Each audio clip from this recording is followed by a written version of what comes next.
Hi, my name is Finn and I'm a rower. I grew up down south in Timaru, and it was an exciting childhood. I grew up on a farm, and we grew up learning how to ride motorbikes and shear sheep and catching the bus into school. I had two older sisters who managed to keep tabs on me, and since then I've got into rowing at school and carried on. So this is my 8th year of rowing. Everybody has dreams, and one of mine is to row on the world stage with the black singlet on. So that's why you chase the dreams, and I guess reach for the stars. I guess the Olympics is the pinnacle of sporting achievement, and hopefully you might see me there one day. 2016, the Rio Olympics. That's my goal, and that's what I'm going to work for. My university degree is in political science, and I studied pol-sci because I believe politicians get a bad rap, and it's a good chance to defy the stereotype, to try and get out there and work towards making the world a better place, because invariably it's becoming more interconnected, and in the global world that we live in, everyone needs to have their say. And I guess work with one another, because there should be hope, and I guess politicians should try and drive that message. Inevitably, no matter how old you are or what you're doing and what you're trying your hand at, there's always going to be setbacks. And for me personally, I've encountered a few in my time.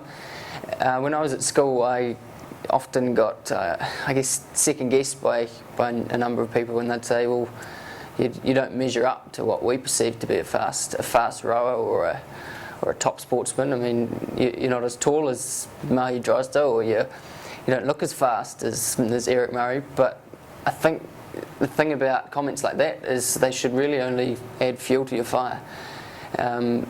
Success is in the eye of the beholder, and you can't really build yourself around what other people perceive to be the best possible version of what you can be. Like, you've got to develop that.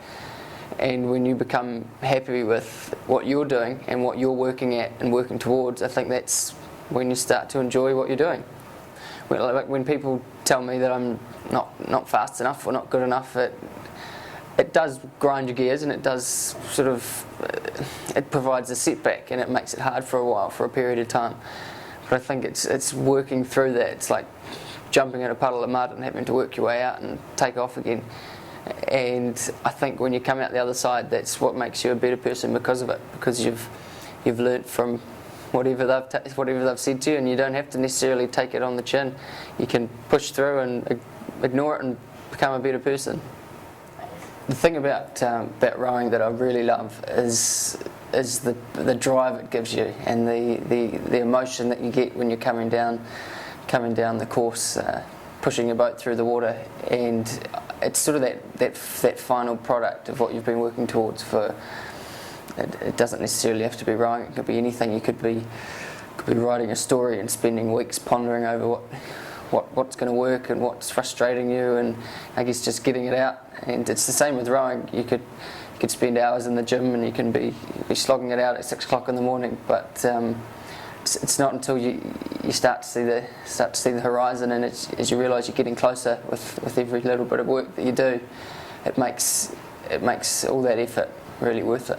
So that's where I get my passion, and that's why I'm still rowing. I guess what really motivates me is it gets to a point where you're no longer just doing it for yourself, and you realise that you didn't come into this world, and you're not hanging out in this world purely for yourself. There's other people that you're doing your best for, and I've found that with rowing in particular, because it's a sport that involves commitment, obviously, and you need the support of not only, like, I guess, parents and friends and family, but also coaches, and you have to have a bit of self-determination. And I think when you're rowing, or when you're doing anything that really drives you, it has to be more than just for yourself. You need to be doing it for, I guess, a greater reason. My definition of success is completely individualistic, and it's something that you need to shape for yourselves. By all accounts, you may draw on what your teacher has to say, or what your parents suggest to you, or a little bit of advice that you might hear from a famous person or on the TV. But ultimately, at the end of the day, if you're happy with what you're doing and you're enjoying doing it, that's being successful. You can't develop something around another person's ideals. It's up to you as an individual to enjoy what you're doing, embrace it, and go for it. That's success.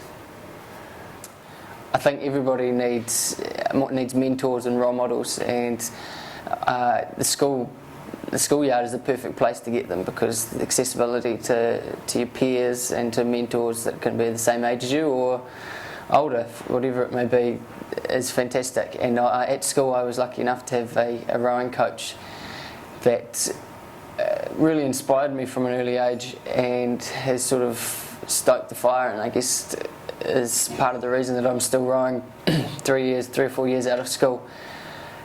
The mutual respect that you get and also give to a key mentor is crucial, and I found with this particular rowing coach that what I could learn from him, I'm sure he learnt some things from me as well, which is fantastic, because it is a relationship and it's mutually beneficial. And so I found that when I was struggling, or when people were knocking me down, he'd be the person that would sort of tell me to pick up my act and keep going. And it could just be a smile, or it could be a friendly word of advice. But it's little things like that helps you get up in the morning and keep pushing on. Yeah. And I guess what you learn when you get this advice from other people and you you experience these relationships is that you sort of have an obligation in a way to give back what you've received, and that's sort of a point that you might not reach when you're at school, or you might not reach 2 years out of school. It could be something that comes 5 years down the track after you've finished your sport or finished your studies, but it's something that will probably play on your mind, and it's an opportunity. It's something quite exciting to be able to return the favour, so to speak. It doesn't necessarily have to be back to the person that you received your advice from. It can just be a symbolic thing, passing on the knowledge and the expertise that you've got from other people. At the end of the day, school's not an easy place, and there are going to be setbacks, and that's reality. And once you accept that, you need to realise that there are people there that are reaching out their hands, and some people may not necessarily be leading you down the right path, and others will be taking you on the road to recovery and further afield. So it's a matter of choosing, I guess, choosing which path you take. And we all have a choice, and there is someone out there, regardless of what position you are, whether you're being bullied or put down, or you're just feeling a bit average, there is someone there. It's just a matter of finding them, and it's about reaching out and going for it.